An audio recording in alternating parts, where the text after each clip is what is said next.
We have another envelope thanks to producer Ryder.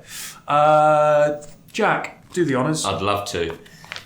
Ryder's probably... Oh no, it's not a stitch-up envelope. It opens easy enough. Welded together. And this week's subject is... FinTech. FinTech.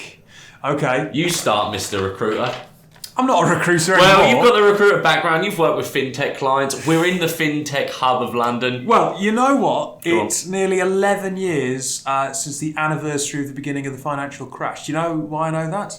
I don't know. You've probably got one of those weird diaries that remind you of significant world events. No, I got an email from 11FS this afternoon. They're going to be releasing a documentary all about London's recovery and why London has recovered from the crash and why FinTech has been such a boom industry for the capital over that period of time. So there's something about FinTech to watch out for. Shout out to 11FS. What media platform is it going to be on? Do we know? Netflix, Amazon? No, I think it's just a YouTube thing. Look out for it. We don't know, but when we do know, we're going to be pushing it out there because we love 11FS. They're cool, so I'm sure that it's going to be a good piece of content. Exactly. FinTech. I mean, it's a funny one because we've had plenty of FinTechs on, and we've obviously seen the rise in Monzo and Revolut and things like that. And I think when I always think of FinTech, I always think of when we had, I forget his name now, the guy on from Revolut and his founders.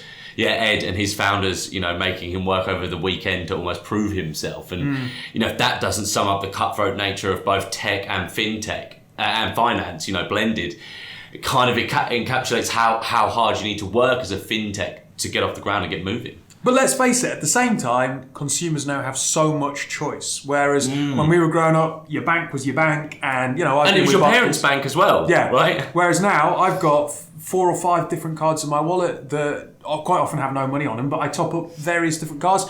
Why? Because I want to have a Visa card, I want to have a MasterCard, I want to have a virtual card, I want to have a card that regenerates every single time I use it from a security point of view.